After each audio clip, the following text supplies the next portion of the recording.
Yo, what's up? Happy people, wala tumabot po kayo sa part 4 mga kois mga guys. Ayan po, yung part 4 na pag-usapan natin mga kois mga guys, most competitive city in the Philippines. Walang iba sa pagkapanahonan ni Yorme Isko Moreno, yung City of Manila mga kois mga guys. Okay, sa lahat na nakaabot pa dito, mega love shoutout po sa ating lahat. So without a further ado, let's begin mga kois. Importante ito sa mga kababayan natin sa lungsod ng Maynila. Kasi noong mag-mayor ako, number 16 ang Maynila out of 17. Mm-hmm. So, ibig sabihin, kulelat kami. Ngayon nga yata, we are number 17 out of 17. Tinalo pa tayo ng Pateros today. No? Nung sabi ko, kapitolyo tayo ng bansa.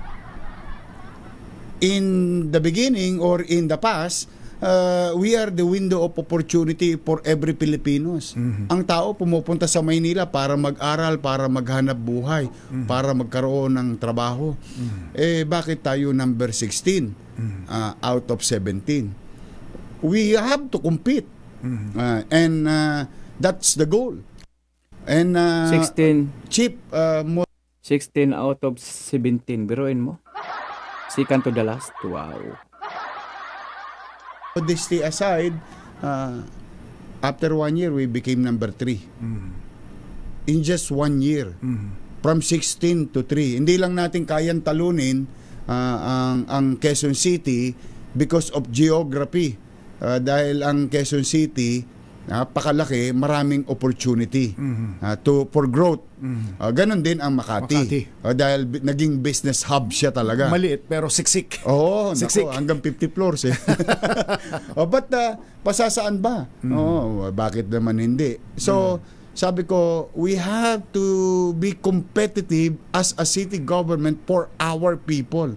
Pag naging competitive, hinihikayat mo ngayon or sinasaipon or hinihigop mo yung mga negosyante bumalik ng Maynila. Yun yung naging epekto ng growth natin na from 20-30 billion naging 123 billion in per year. Alam mo ba, Chip, para sa kaalaman ng ating mga tagapakinig at manonood, on the second year at the height of pandemic, the worth of business na pumasok sa Maynila is 170 billion. From 120 on the first year, at the height of pandemic, 170. Kahit mayroon pang pandemic. Oo. Ang daming bumalik sa Maynila. Kaya ikinalulugod ko yun sapagkat ang daming trabaho. Ang daming oportunidad. Despite na maraming nawawalan ng trabaho noong panahon ng pandemya. At habang pumapasok ang negosyo at lumalago ang negosyo, ang isa sa itinuturing na nakinabang ay ang kabataan, kaya tumanggap kayo ng award, Gawad Edukampiyon for Learning Continuity Innovation. Ayun naman, kasi naalala mo, ikaw kasama kita niya nung gabi, nanonood tayo ng news.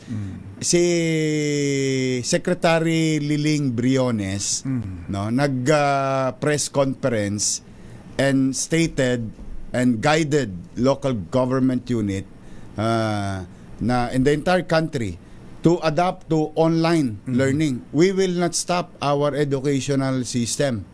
Sabi niya, tuloy ang pag-aaral sa pandemya. Sapagkat magiging bantulot kapag pinutol yun.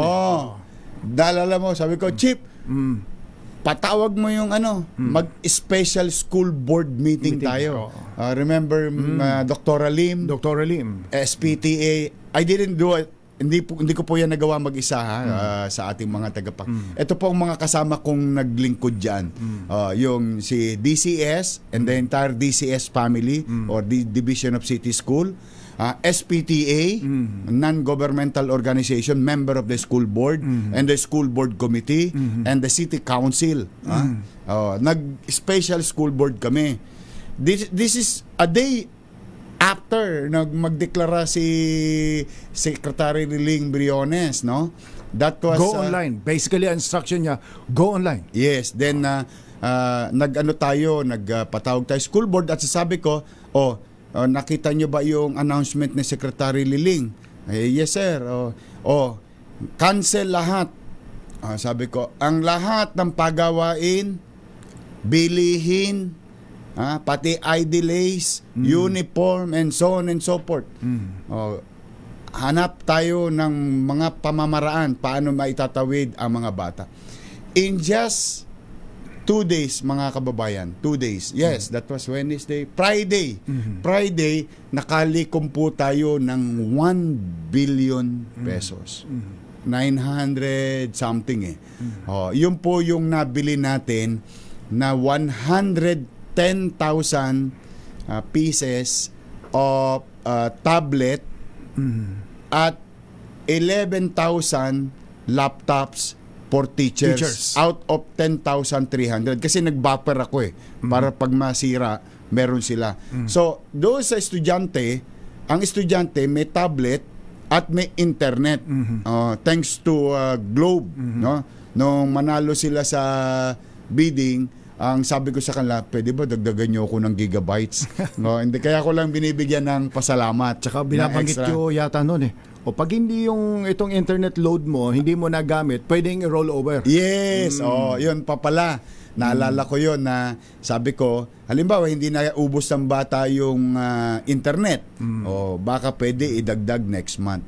Which nangyari. So, madalit salita, bawat bata at bawat bahay na nag-aaral sa public school, meron silang yung silang magkakapatid na tablet.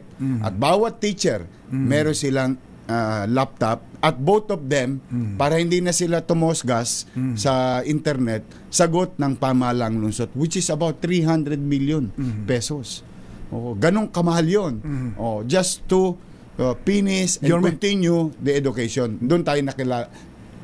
Yung naalala mo ulit yung mga comments sa Facebook? Sana all. Thank you lang. Gusto ko lang pasalamatan si Secretary Liling Briones kasi during the DepEd meeting, I think buong region yata yung binanggit niya. Nakarating po sa akin. Pwede pa lang gawin. Kopyahin nyo yung Maynila. Gayahin nyo yung ginawa tayong modelo. Na prototype uli. Na prototype. Nagawa sa Maynila. Kaya na yan. Prototype, pwede ng mass production. Awa naman ng Diyos. Siyempre ako naman, natutuwa ako para sa mga magulang na nakatenga yung anak nila sa loob ng bahay, nakapag-aaral. Nakatawid tayo, nakaraos tayo ng pandemya. Alright, sa ating pagbabalik, tingnan natin, ano ang pananaw ngayon ni Yorme pagdating sa kultura, heritage. Tungtunan special on Saturday, panauhin natin si Yorme, ang dating alkalde ng lungsod ng Maynila. Mamaya makakausap natin si Governor Manny Piñol. Kung hindi ako nagkakamali, si Governor Manny Piñol ay sa panahon ng pandemic ay inanyayahan din ni Yorme para yung mga produkto sa Mindanao dalhin dito.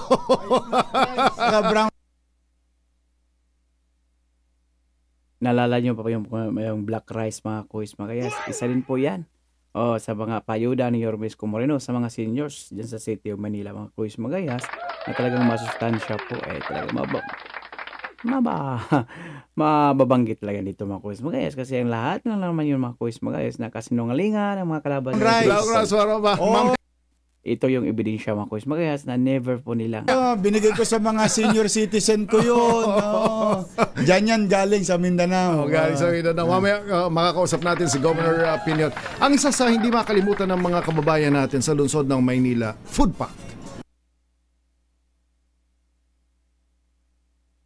Yung food packs, mga kuis, magaya sa panahon ng Kapaskuhan, yun po yung mga payuda ni Yorme Isko Moreno, yung brown rice at saka black rice, mga kuis, mga gayas. So, tayo lang natin ito, mga kuis, mga gayas, medyo nagluluding po siya, no? Siguro mahina yung signal, mga kuis, mga gayas. 100,000 food packs. Sa pamanahon ng pandemya, ano yung theme ninyo? Walang magugutom. Ang magugutom sa City of Manila, at talagang totoo naman po talaga. Yes, sa lungsod ng Maynila. Nakita ko doon sa Code M plan, di ba? Contain the infection, delayed the growth, tapos may epekto, yung M. Mitigate. How to mitigate the socio-economic impact ng pandemic. With that plan, malayo pa lamang, sabi ko, maraming magugutom sa Maynila pag hindi tayo kumilos. alam mo naman ang Maynila, marami tayong mga kababayan na may hirap. Na, I mean, literally, hand to mouth. Ngayon, sabi ko, kailangan gawan natin to ng para. Ang problema, wala naman kaming pera. Wala naman talagang pera ang Maynila. Kaya lang we don't complain. Kumbaga sa isang bangko, ano yung sa BDO? We find ways. We find ways. Oo. Na because you're the mayor. You're the leader. At the height of hindi ka pwedeng nag-iiyak at nagrereklamo. No, hindi mo yung pag Yan sila ngayon nag-iiyak at nagrereklamo Pero wag ka, kasama po sila noon sa pagpirma. Tandaan nyo yan. Hindi po, nagsisinungaling. Yung mga nakaraan mga coach, makikita po yan. Alam po yan ang mga Manilinyo. paglulumpasay, wala yan sa job description ng alkalde. Yung paglulumpasay, it will not solve any problem. Sabi ko, o lahat ng nakatambak dyan, underperforming asset, isalya nyo na yan. Tapos nasa Facebook ako noon, naalala mo yung sinabi ko, wag pumanatag kayo mga batang Maynila, pumanatag kayo mga lolo't lola ko, wag kayong mag-aalala. Kung wala na tayong pera, nakita nyo tong relo na ito ng City Hall, ipatatas ako to kay Tambunting. Yan yung ginagamit ng pabida-bidang SB ngayon. Yan yung ginagamit niya Raos lang tayo. Oo, naalala ko. Kasi you have to assure your people. Correct. Na magugutom. May gobyerno. May gobyerno. No. At bilang ama, katulad ng isang ama sa loob ng tahanan, bilang isang ina sa loob ng tahanan, bilang isang magulang, gagawin mo ang lahat para sa mga anak mo That's normal. In fact, isusubo mo na nga lang, ibibigay mo pa sa anak mo maitawid mo lang, mairaos mo lang. That's how I look at it noong pandemic. Sabi ko, basta yan, pananagutan ko yan sa taong bayan. Singilin ako ng taong bayan, kalaunan, sa mga gagawin ko na yan. Basta ang importante sa ngayon, walang magutom sa lungsod ng Maynila. So, ano naging epekto? Yun, nagkaroon tayo ng resources. Now, to put it into right perspective, for let's say the cost, no, para magka-idea yung mga kasi may ilang mga individual na mukhang walang alam sa Maynila walang idea sa Maynila. Kupo, marami po sila ngayon mga Coach Yormes Comorino. Yung pabida-bida lang. Well, talagang alam po nila noon yan, Yormes Comorino. Pero ngayon nagpabulag-bulaga ng mga diputik na yan. Pero kung ano-ano na lang yung kwento. Ito na yung bigyan natin ng magandang perspektibo. Yung cost. Food pa lang po ito. Pagkain pa lang po ito. 700,000 Food packs. Every single month. Sa lahat ng distrito. 6. Mahirap, middle class, mayaman. 700,000 at 1,000 pesos. That is 700 million pesos. Times 8 months. 8 times 7 is 56. Tama ba ako? 56. 5 billion mahigit na pera. Maipakain lang natin sa taong bayan. Saan ko naman kukunin yun? Secretary. Kahit sabi ko nga sa iyo, isalya ko na ang katawan ko sa kalsada. At lahat yun, naka-Facebook Live. Bawat ako naman, alam mo yung pinagawa mo sa akin. Open governance. First, executive order. Open governance. Pag ako mangungutang sa bangko, alam ng taong bayan. Kapag tayo may isasalya, alam ng taong bayan. In fact, it was unanimously. Ola, not even one. 100% unanimously approved by the city council. Unanimous, including the Unanimous approved by city council. Ang tanong, sino ang regular presiding officer noon? Madam Il. Sino ang minority o majority floor leader noon?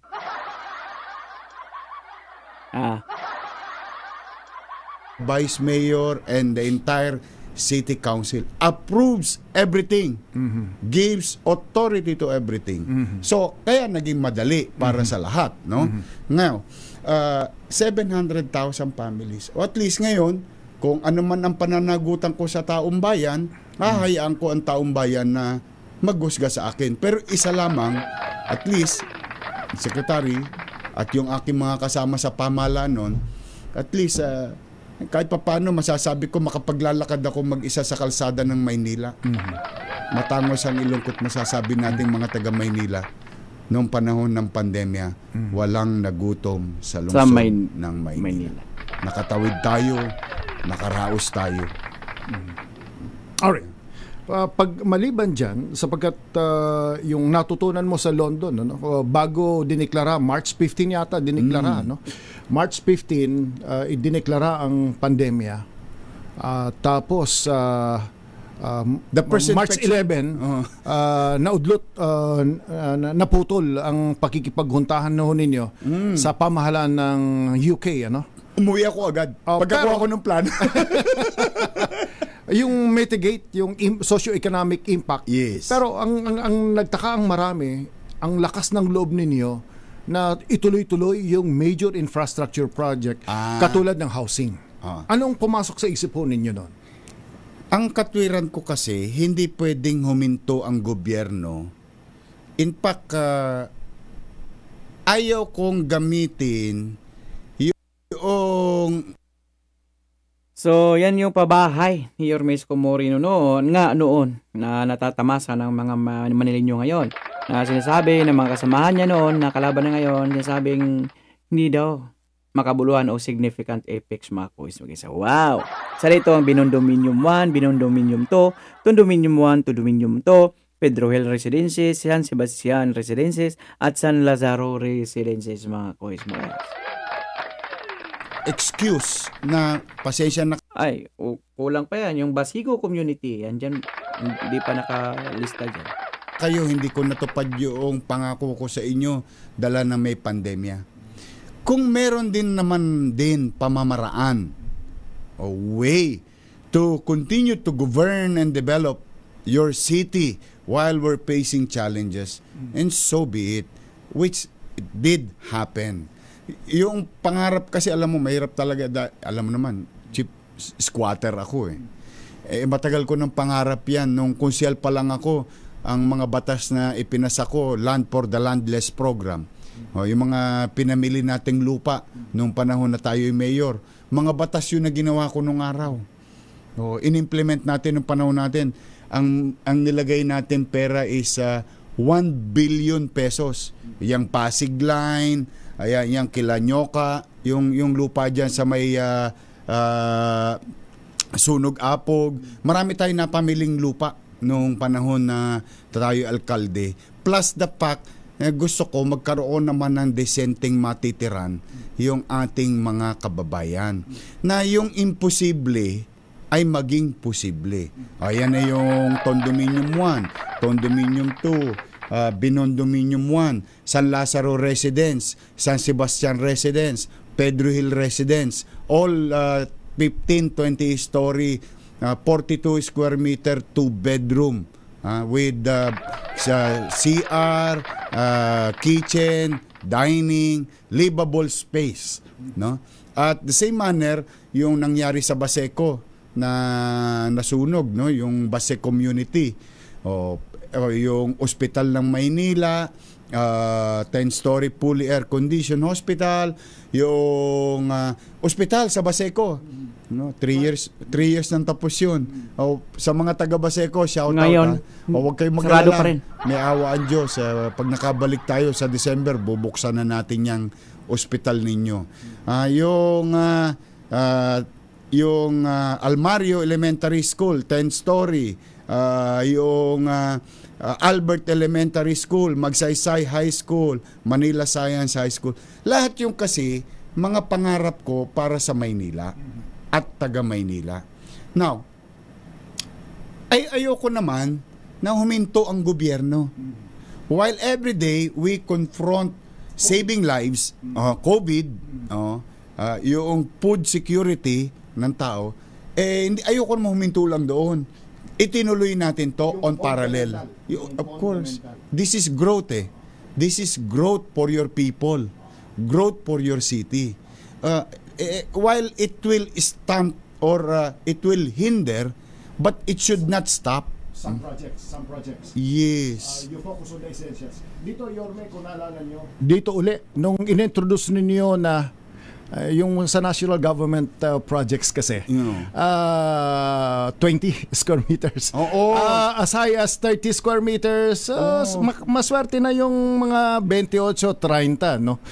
Sa'yo ay 42 square meters, 2 bedroom, no? Dito uli nauso yung sana all. Hindi, inspirasyon ko dyan dito sa ulit nauso yung sana all. Ganito ang housing project. Inspirasyon ko dyan talaga, ang idol ko dyan talaga, si Lee Kuan Yew ng Singapore. Yan talaga at tawag ko dyan, livable space. Hindi bahay ng kalapate. Ang usapan noon, paupahan lang. Pero nga ang ginawa nila, rento on. Wow. Sa sunod yan, malalaman lang natin, hindi na taga City of Manila, hindi na Manilyong yung may-ari. Bakit? Pwede na mabenta eh. Kasi rento-on. Pero hindi naman lahat. Ang kwarto. Kasi ang logic ko, dahil yung magulang, hiwalay sa kanyang anak. Kasi alam mo naman ako, I grew up in squatters and there are some incidents. May ilang pagkakataon na talagang nababalita yun. In domestic incidents, no? Ito maiiwasan. May panirahan, kwarto para sa magulang at sa mga anak, magkahiwalay sila. The same thing with Baseco Townhouse. Alam mo sa Baseco Townhouse yun, saka buhos yun Buhos yun. Talagang tsaka malinis, maganda. At saka may sarili na silang metro ng kuryente at tubig. Meron na silang drainage system. Ayun, nakikita nyo sa Facebook. Drainage system. Lahat yun. Awa naman ng Diyos, pinagpapasalamat ko sa mga kapwa ko pamahalaan, taong gobyerno sa lokal ng Maynila. Ito, nagawa to 3 months lang. Imagine, nagawa ho ninyo itong housing project na ito sa maikling panahon. Itong mga ganitong housing projects, inaabot ng 2 hanggang 3 taon. Naku po, kung talagang gobyerno, mabagal ang bilos, yung biglang kilos yan, hindi magagawa ng 3 taon yan. Raltok yan.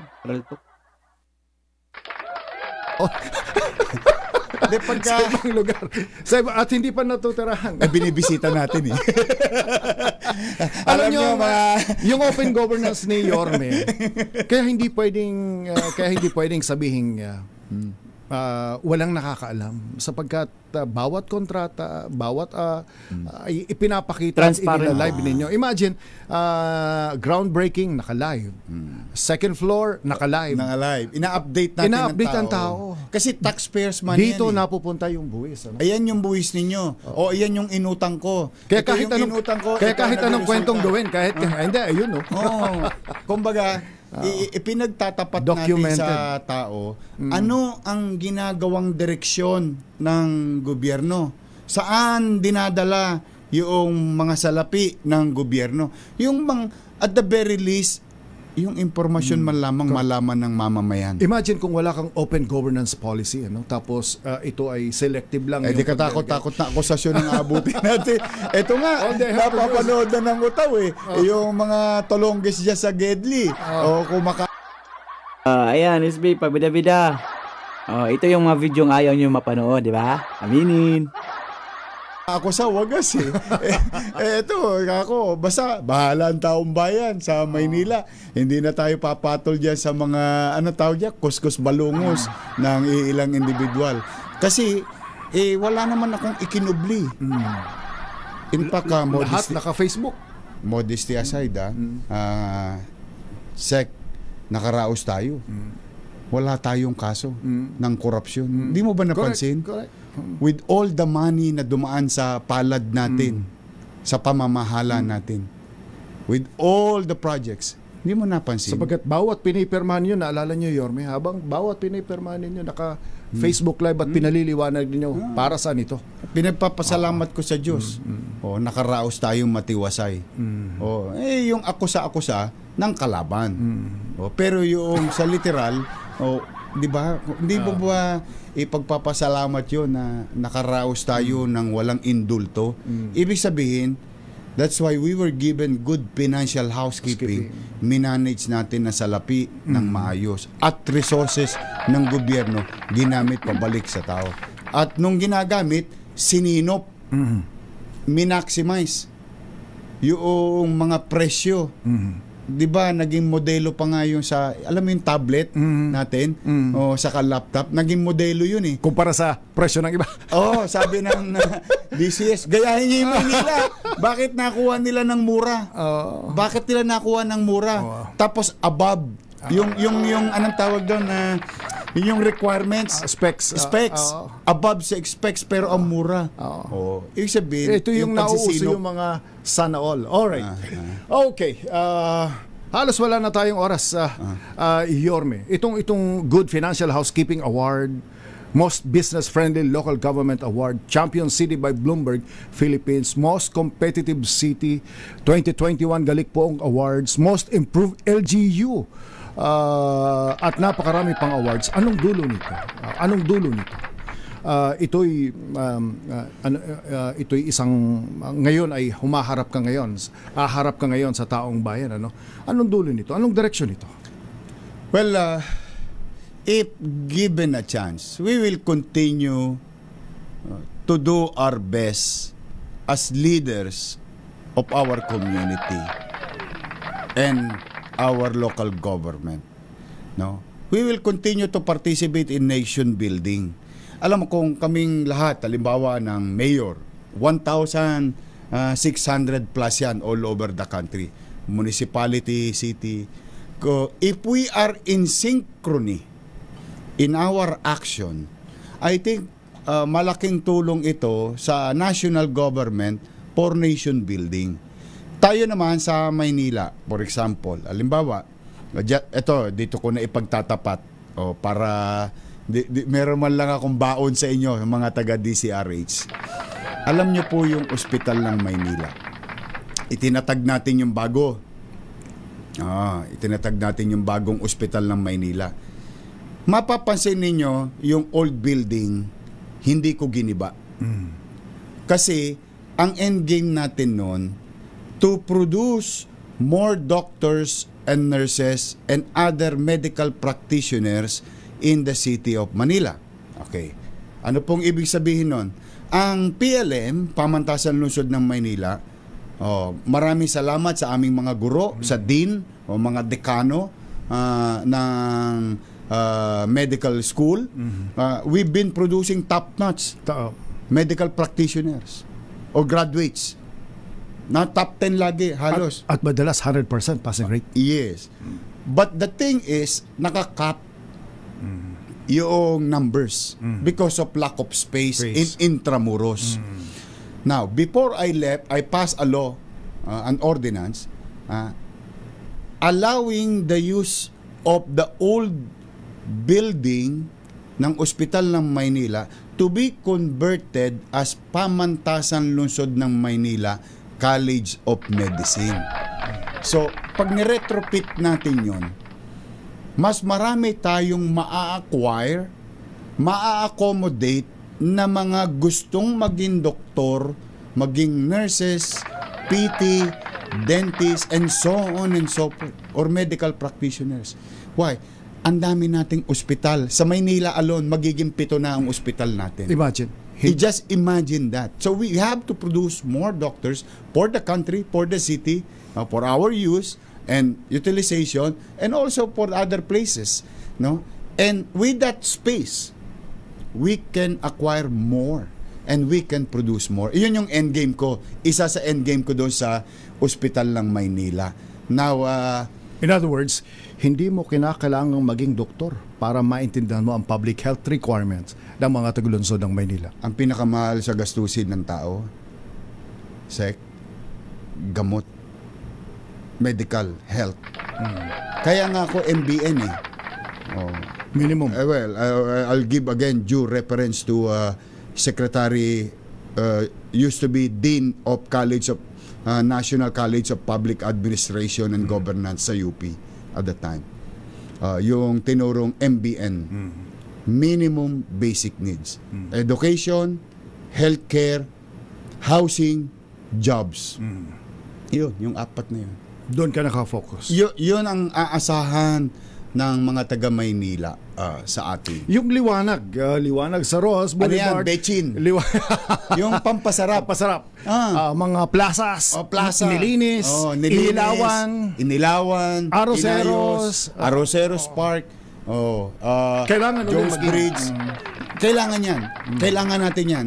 It's part of the governance. It's part of appearances of your city. Sometimes kasi impression last di ba? Yung first impression last.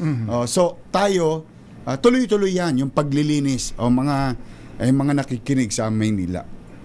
Alam ko po yung sinasabi nyo sa akin na nangadugyot ulit ang Maynila ngayon. Pero pumanatag kayo.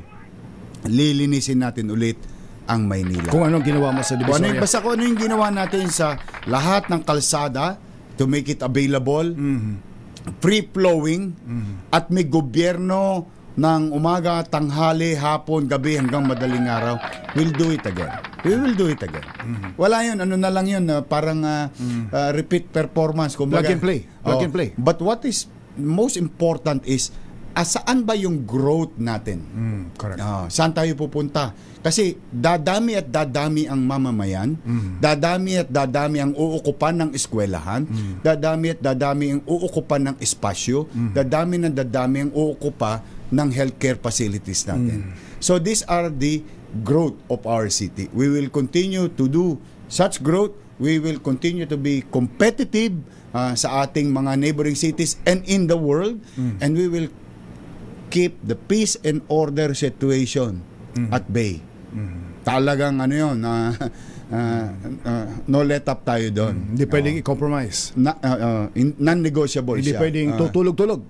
Hindi talaga, sa totoo lamang. Hindi pwedeng kung ano ang gising mo. Sabi ko, sana 73 days na lang. Konti na lang ang laya ng mga Talonges. Yorme, maraming salamat. Thank you. Thank you. So ayun, medyo yung last part mahaba po, 32 minutes, abot to ng 34 mga quiz mga guys. So paki-komento po ang yung mga opinion o reaction tungkol po dito sa napakaganda na namang programa ni Yormes Moreno sa pagbalik niya by John mga quiz mga guys. Grabe. Lahat ng mga kasinungalingan na pinupukol, paninira kay Yormes Moreno, hindi maikukuble, naka-live po yan at hindi mawawala sa social media mga quiz mga guys.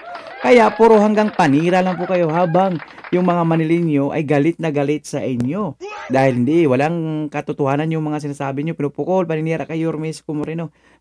Maraming salamat po sa lahat ng Manilinyo na talagang mahal na mahal si Yormes Moreno, ha? Maraming salamat po sa iyo. Abangan po natin to make Manila great again mga koys, mga gayas. Great again. Pagkatapos ng mga sakuna o kadugyutan, ibabalik ni Yormes Moreno ang lahat-lahat ng gusto nyo mga koys. Maraming salamat sa hindi nyo pag-escape ng ads sa natin mga koys. Mga gayas, may love shoutout po sa ating lahat. So for now, I'm gone. Manila, God first. God bless all. Peace. Bye-bye.